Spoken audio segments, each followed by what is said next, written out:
Salam alaikum, Zulfillaoun, bonjour. Avant de commencer cette émission, je voulais vous dire qu'aujourd'hui, c'est le dernier jour du top 3 dans son format actuel. Sur votre demande, le top 3 va donc être porté à 52 minutes au lieu de 26 à partir de mardi. Et donc, la première partie de 26 minutes se passera comme elle se passe maintenant, comme elle se passait d'habitude. Et la deuxième partie de 26 minutes, nous ouvrirons notre standard à vos appels. Vous pourrez nous appeler pour poser des questions aux invités ou participer vous-même, dire votre avis, votre opinion. Pour ceux d'entre vous qui souhaitent, et celles bien sûr, et pas seulement en Algérie, au Maroc et en Tunisie aussi, que je salue particulièrement, qui souhaitent participer avec nous, mais qui souhaiteraient intervenir de façon anonyme, il n'y a aucun souci. Ceux qui souhaitent que nous les appelions sont priés de nous communiquer leur numéro de téléphone et le nom sous lequel ils veulent participer sur ce mail qui s'affiche au bas de l'écran. Voilà, merci beaucoup. Alors, le Parlement européen semble s'intéresser de plus en plus au régime algérien. Celui-ci, jusque-là, pensait que son lobbying forcené, il faut dire, étayé par la distribution généreuse de gros contrats et par sa position de gros producteur de gaz, allait le prémunir contre toute ingérence dans sa soupe interne. Il semble que cela ne suffit plus. Ces lobbyistes ont échoué. Pourtant, ce n'est ni l'argent qui leur a manqué, ni le recours à ces fameux gros contrats. En décembre dernier, le Parlement européen a invité des journalistes algériens pour les écouter au sujet de la réalité du pouvoir, sur les circonstances et les dessous de la réélection de Bouteflika à un 4e mandat, sur son état de santé aussi. Cette audition avait été très mal vécue par le régime algérien qui fait mine de ruer dans les brancards pour dissuader, pensait-il, toute initiative éventuelle. Surtout que malgré la propagande furieuse qu'il entreprend pour faire croire aux Algériens que sa diplomatie brille par les succès internationaux qu'elle remporte, il marque le pas en enregistrant échec cuisant après débâcle intégral. À un moment où cette diplomatie cède du terrain partout où sa présence de première puissance régionale semble très largement usurpée.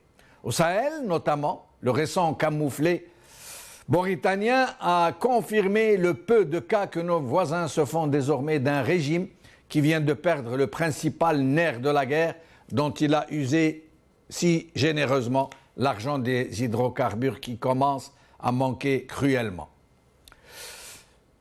L'éviction de l'Algérie à la Coupe africaine des Nations relève de la même bérésina, même si elle semble ne rien avoir à voir. Après les arrestations, puis les condamnations arbitraires de militants qui manifestaient pacifiquement, à la Roi, Tourkla, un peu partout, Amnesty International et plusieurs ONG épinglèrent le régime pour avoir violé les droits de l'homme et mis en place des dispositions législatives scélérates qui visent à restreindre les libertés publiques. Puis, ce fut le tour de l'ONG Freedom House de clouer le régime au pilori, l'accusant ouvertement et fermement de multiples dépassements et constatant un déclin particulier des droits politiques et civils des citoyens. Elle classe Freedom House. Elle classe l'Algérie parmi les pires pays en matière de respect des droits de l'homme. Elle souligne aussi l'omniprésence de fraude dans les élections, le viol de la Constitution par Bouteflika pour annuler la disposition qui limitait à 2 le nombre de mandats présidentiels et relève la pratique systématique de la grande corruption, notamment dans le secteur des hydrocarbures. Freedom House dénonce par ailleurs un contrôle insidieux sur la presse par la voie d'une publicité dont le régime contrôle les mannes et constate que la pratique de la torture sur les militants des droits de l'homme est encore présente dans les milieux sécuritaires. Elle conclut sur le triste constat que l'Algérie n'est pas un pays de liberté. À son tour, la Commission européenne, et non pas le Parlement européen, la Commission européenne rend un rapport il y a quelques semaines dans lequel elle dénonce, entre autres, les irrégularités qui ont distingué la dernière élection présidentielle. Et comme si toutes ces condamnations et ces classements parmi les pays les moins respectueux des droits de l'homme ne suffisaient pas, voici que le Parlement européen se remet de la partie, le Parlement européen, en prenant une résolution particulièrement dure sur l'incarcération des militants des droits de l'homme et des travailleurs. Le pouvoir algérien est encore une fois épinglé, expressément condamné. La résolution condamne l'arrestation et la détention des militants pacifiques.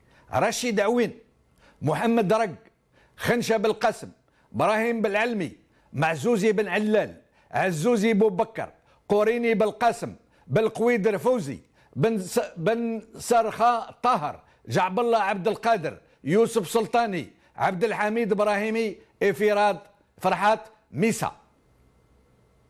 Le Parlement européen dénonce le harcèlement et l'intimidation des militants des droits au travail et des droits de l'homme d'une façon générale. Il relève les pratiques condamnables de la justice algérienne qui ne sont pas conformes, affirme-t-il, à la Déclaration des Nations Unies sur la défense des droits de l'homme. En fait, et pour faire court, le Parlement européen exhorte juste le régime algérien à respecter sa propre constitution, ses propres lois et les conventions et les traités internationaux qu'il a lui-même ratifiés. De son côté, bien sûr, le régime réagit au quart de tour et prend très mal ce qu'il considère comme une escroquerie procédurale. Je le cite. Il qualifie la résolution d'intrusion suspecte et irresponsable dans les affaires intérieures de l'Algérie et, bien sûr, annonce la couleur du chantage économique en affirmant que cette initiative européenne pourrait avoir des retombées négatives sur le développement des relations entre les deux parties. Fin de citation. Aujourd'hui, TSA. Droits de l'homme, l'Algérie de plus en plus mise en cause par Zahra Rahmouni. Liberté. Réaction du ministre des Affaires étrangères, une résolution en décalage avec l'esprit des relations Algérie-Union européenne par RN. Algérie 1. Droits de l'homme, le Parlement européen adopte une sévère résolution contre l'Algérie par Abbas Zineb. Je remercie Lila Haddad, journaliste accréditée auprès de l'Union européenne, et Salah Debbouz, président de la Ligue algérienne de défense des droits de l'homme, d'être avec nous aujourd'hui. Lila Haddad, votre réaction à chaud sur cette résolution et quels sont les grands points discutés par la Commission européenne et le Parlement européen sur ces affaires? Oui, bonjour Jamaldine. Bonjour. Il y a d'abord la symbolique. C'est à la veille du 1er mai, Journée internationale des travailleurs, que le Parlement européen a adopté donc cette résolution qui est donc en relation avec les exactions commises par les autorités algériennes. Et cette résolution demande clairement au régime algérien 3 choses importantes. 1, d'assurer et de garantir la liberté d'expression. 2, d'assurer et de garantir la liberté d'association. 3, d'assurer et de garantir le droit de se réunir et de manifester pacifiquement. Donc c'est autrement dit, pour que tout le monde, le profane et le spécialisé comprennent, parce que vous l'avez dit vous dans votre introduction avec des mots très spécifiques et juridiques.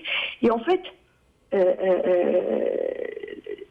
le régime de Bouteflika, tout le monde le sait, il harcèle, il intimide, il jette en prison des militants des droits du travail et des défenseurs des droits de l'homme. Et les agissements de ce régime de Bouteflika sont, comme vous le disiez tout à l'heure, sont contraires à la déclaration des Nations Unies sur les défenseurs des droits de l'homme que l'Algérie, et vous l'avez dit, l'Algérie, elle les a ratifiés et qu'elle bafoue aujourd'hui et qu'elle a toujours bafoué d'ailleurs. Et je trouve que cette résolution est très claire, elle est osée, elle est directe. Par exemple, les eurodéputés exhortent Madame Mogherini, Federica Mogherini, qui est la chef de la diplomatie européenne, il l'exhorte d'ajouter tout un chapitre sur les droits de l'homme dans le futur plan d'action donc de l'Union européenne et l'Algérie. D'un mot, un plan d'action, en fait, c'était suite à la ratification ou à la conclusion de l'accord d'association entre l'Algérie et l'Union européenne en 2002. Donc, il y a eu toute une série de plans d'action qui feront en sorte de mettre sur le terrain ce qui a été donc conclu dans cet accord d'association. Donc, ça, c'est une grande première. Le fait d'exhorter Mme Mogherini d'ajouter le grand chapitre sur les droits de l'homme. Et puis attention, les députés européens ont pris en compte d'abord l'article 2 de l'accord d'association. Je n'ai pas arrêté d'en parler à chaque fois que j'ai eu l'occasion d'être invitée soit sur votre chaîne de télévision ou d'autres chaînes qui s'intéressent aux relations générales euro-méditerranéennes. L'article, je vous l'avais dit dans cette même émission, moi j'ai le sentiment que les Algériens signent des contrats avant de les lire. L'article 2 de l'accord d'association Union européenne-Algérie stipule clairement que les droits de l'homme doivent être respectés des deux parties. Il ne parle pas que de la partie algérienne, mais de la partie européenne, donc l'Union européenne qui représente 28 pays de l'Union européenne. Lila Haddad, oui. Le pouvoir algérien, dans sa réaction, il parle d'une escroquerie procédurale, affirmant, je le cite, 35 eurodéputés sur les 751. 35 eurodéputés sur les 751 que compte le Parlement européen ont adopté, nous dit-il, ce jour, quasiment à la sauvette, nous redit-il, une résolution sur l'Algérie. Alors, selon vous, est-ce que c'est vrai que c'est une résolution prise à la sauvette par 35 eurodéputés sur 751 ? Jamaluddin, laissez-moi rire. C'est peut-être au pseudo-parlement algérien que les décisions ou les résolutions se prennent à la sauvette par 2 ou 3 députés algériens. Ça ne se passe pas de cette façon-là. Il y a eu peut-être, je ne les ai pas comptés, mais j'ai toute la liste qui est publique d'ailleurs. Vous allez sur le site du Parlement européen, vous allez retrouver tous les noms des eurodéputés qui ont présenté un projet de résolution au Parlement européen à la plénière de la semaine dernière. Donc c'est eux qui ont présenté ce projet de résolution. C'est pas eux qui ont voté. On ne vote pas. Il n'y a pas 5 ou 6 eurodéputés qui signent et puis on adopte. Mais nous, qui votent et puis on adopte. On adopte à la majorité simple, si je ne m'abuse, ou qualifiée, je ne sais pas. Mais je sais qu'il faut une majorité d'eurodéputés parmi les 731, vous avez dit, je ne connais pas le chiffre. 751, dit-il. Oui, qu'ils arrêtent de mentir aux gens. Les Algériens aujourd'hui savent lire et écrire, ils comprennent, ils ont Internet, ils peuvent aller chercher l'information de la source. Donc ce n'est pas à la sauvette et ce n'est pas 35 eurodéputés ou 5 ou 6. D'ailleurs, quand j'ai été parcourir les noms, il n'y a pas de Français. Comme ça, on ne va pas dire « Ah ouais, la plupart, c'est les Français ». Parce que s'il y avait beaucoup de Français, on va dire « Ok, la France déteste l'autorité algérienne alors qu'ils sont en mèche avec eux ». Là, j'en ai quoi ? J'en ai épinglé une pour ne pas la nommer, je crois que c'était Marie-Christine Vergiat. Le reste, ce sont surtout des députés de la... En tout cas, sans donner de détails, ce sont 35 députés qui ont déposé ce projet de résolution. Alors lui Lila Haddad ne dit pas... Je vous dis, excusez-moi, Monsieur Benchenou, il faut que les Algériens sachent la vérité. Ces députés européens représentent tous les groupes politiques présent officiellement au Parlement européen. Donc ça n'est pas à la sauvette. Ce que je voulais le communiqué du porte-parole du ministère des Affaires étrangères ne dit pas déposer, il dit en voter à la sauvette 35 sur 751 et c'est clair, c'est consultable sur la presse, hein, c'est ce qu'il dit lui. Mais bon, il ne craint pas le ridicule. Restez avec nous, Lila Haddad. Salah Dabbouz, alors, votre réaction à chaud. Allô Salah Dabbouz? Oui, oui. Votre réaction à chaud sur cette prise de résolution du Parlement européen? C'est une résolution qui tient il y a un souci de son, il y a des coupures. Allô? Allez-y, je vous en prie, Salah Dabbouz. Donc c'est une résolution. Non, il y a des coupures. Je vais demander au soutien technique de vous appeler au téléphone. D'accord. Il faut l'appeler au téléphone pour... on va vous appeler au téléphone, Salah Dabbouz. Comme ça, ce sera simultané.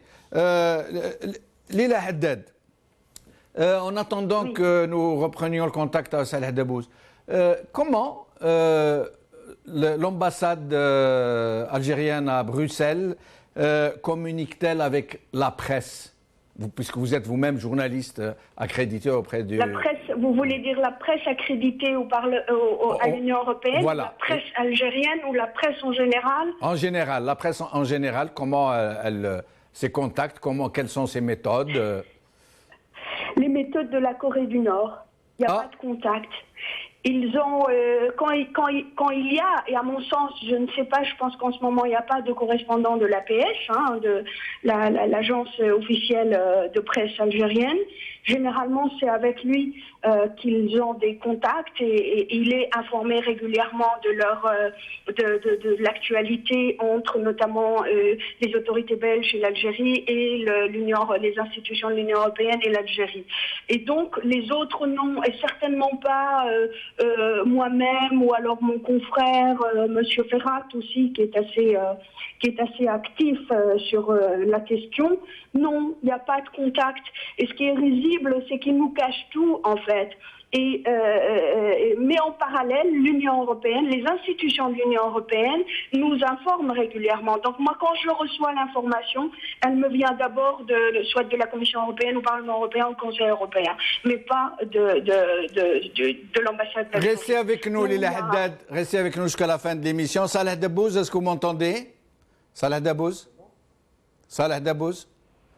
Très bien. Voilà. Salah Dabbouz, vous m'entendez?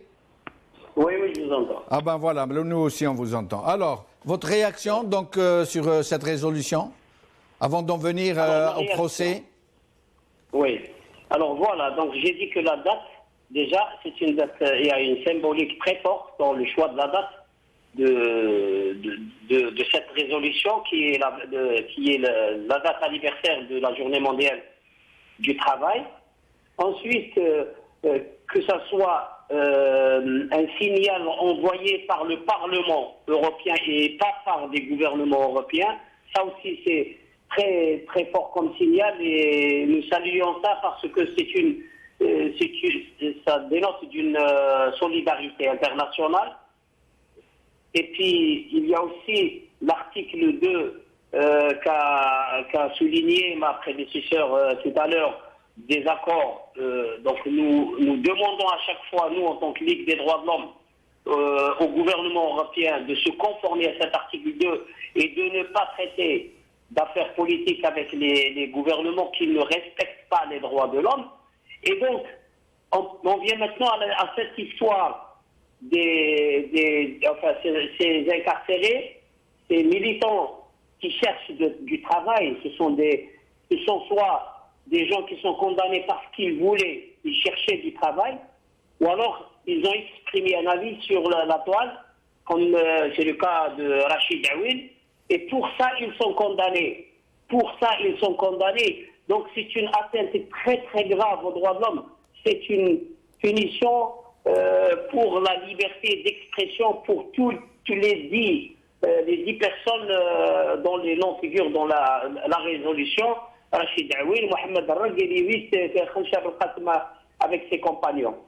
Quel est leur tort? Ben justement, Salah Dabouz, j'aimerais que vous nous éclairiez, nos téléspectateurs sur les tenants et les aboutissants de ce qui est reproché à ce comité des chômeurs qui manifestait pacifiquement et qui ont été interpellés, puis arrêtés, puis condamnés. Et je précise que vous faites partie du collectif de la défense. D'abord. Je vous en prie. Oui. Alors, premièrement, le 11 mars, le 11 février déjà, le collectif d'avocats qui s'était constitué, était composé d'une dizaine d'avocats, il s'était retiré en contestation du fait que l'audience ne soit pas publique, parce qu'on avait remarqué à l'époque que il y avait des policiers à la porte d'entrée du palais de justice de roi qui empêchaient les gens si vous n'avez pas une convocation et si vous n'êtes pas avocat, vous n'avez pas le droit, même si vous êtes journaliste, même si vous êtes parent. Donc il y avait une interdiction. Et nous, on avait dénoncé, on avait dit que c'est une atteinte grave à un principe fondamental de la justice qui est les audiences publiques. Les jugements et les décisions étant rendus au nom du peuple algérien, et en présence du peuple. Pour empêcher les représentants du peuple d'assister. Donc on s'était déjà retiré. Sauf, je précise, Salah Dabouz, sauf dans les cas de huis clos qui sont précises, qui sont formelles, qui sont précisées par la loi. Mais aucun magistrat ne peut ordonner un huis clos pour un procès public. Il n'était même pas ordonné le huis clos, et les huis clos, c'est vraiment un cas, c'est des cas particuliers que ça touche. Que ça touche un peu que ça soit par exemple des affaires très très personnelles de pudeur, ou alors que ça touche vraiment à la sécurité. Ce n'était pas le cas. Et puis il faut signaler une chose. À droite, moi je tiens à donner cette remarque. À droite, il y avait pendant des années les chômeurs ou n'importe quel citoyen pouvait manifester librement sans qu'il soit arrêté ou agressé ou traîné devant la justice. Et notre ami Maître Ahnil, militant des droits de l'homme, qui est installé à droite, à chaque fois il nous disait ça. Nous, à droite, au moins, on n'a pas la répression. Mais depuis un moment, depuis qu'on a installé comme divisionnaire de la police une personne qui a fait ses classes à Gherdaya, il a démontré, il a montré de quoi il est capable en répression. On a tiré la sonnette d'alarme à l'époque pour dire attention, ça va mal se tourner à droite. Et depuis ce temps-là, on n'a plus le droit de manifester. Donc, il y a une volonté politique. Quand on installe un fonctionnaire et on lui donne comme instruction de mater n'importe quel mouvement de contestation, ça donne ce que ça donne. Et ça confirme ce que nous avons dit et ce que nous disons toujours, qu'il y a bel et bien instrumentalisation des services de sécurité et de la justice.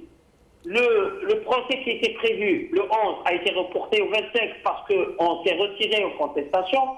Le 27, il n'y a pas eu grand-chose comme changement. On a juste laissé quelques journalistes accéder et quelques membres de la famille des détenus à accéder. On a estimé que, on peut quand même plaider, mais c'était surtout parce qu'on avait remarqué qu'il y avait des pressions terribles sur les détenus, que des rumeurs nous sont parvenues, étaient touchées par le parquet pour leur demander de ne pas prendre les militants des droits de l'homme comme avocats. Et ça, c'est aussi très très grave. Et on a fait le déplacement et on a, avec d'autres confrères, assuré la défense. Cette fois-ci, c'était en défi parce que justement, certains pouvoirs au sein de la justice faisaient tout pour écarter les militants des droits de l'homme.